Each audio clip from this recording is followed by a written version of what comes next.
दोस्तों, बड़े से बड़े दुख का भी हाल है आपके भीतर। एक बार की बात है, एक छोटे से गांव में एक साधु महाराज रहते थे। उनके बुद्धिमानी और शांत स्वभाव के कारण लोग दूर दूर से उनके पास अपनी समस्याएं लेकर आते थे। एक दिन गांव का एक व्यक्ति उनके पास आया। उसका चेहरा चिंता और दुख से भरा हुआ था। वो साधु के पास बैठा और बोला, महाराज, मेरा जीवन बहुत कठिन हो गया है।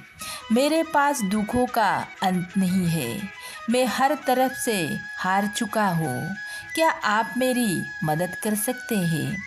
साधु ने मुस्कुराते हुए कहा, बेटा, मैं तुम्हारी मदद जरूर करूँगा, लेकिन पहले तुम ये काम करो।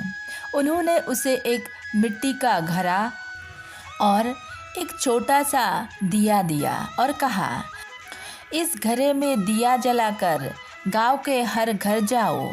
जहाँ भी किसी को कोई दुख ना हो, वहाँ से इस घड़े में एक मुट्ठी चावल लेकर आओ। वो व्यक्ति घड़ा लेकर चल पड़ा। वो पहले घर गया और अपनी बात रखी। घर के बुजुर्ग ने कहा, बेटा, मैं तो बूढ़ा हो गया हूँ और मेरी सेहत बहुत खराब है। हमारे घर में ये दुख है। वो व्यक्ति खाली हाथ अगले घर गया। वहाँ एक महिला ने कहा, हमारी फसल इस बार खराब हो गया है। हम पर कर्ज का बोझ है। ऐसे ही हर घर में हुआ। कोई अपने परिवार की किसी सदस्य की बीमारी से परेशान था, तो कोई गरीबी से। कुछ लोग अपनों को खो चुके थे, तो कुछ अपने सपने को। वो व्यक्ति पूरा गांव घूमकर वापस साधु के पास पहुंचा।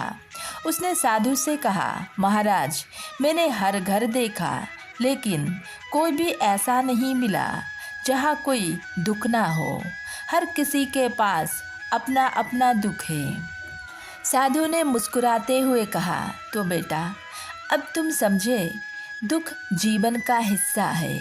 हर इंसान अपने हिस्से का दुख झेल रहा है, लेकिन उसका हल किसी और के पास नहीं है, तुम्हारे भीतर ही है। जब तुम दुख को स्वीकार करोगे और अपने अंदर साहस और समाधान खोजोगी, तभी तुम्हें शांति मिलेगा।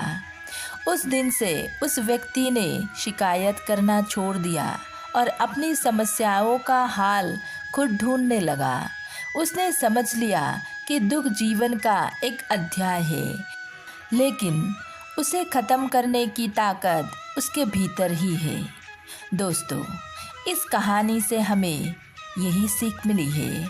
दुख हर किसी के जीवन में आते हैं, लेकिन उनका समाधान हमारे भीतर की सहन शक्ति, धैर्य और कर्मशीलता में छिपा होता है। राधे राधे।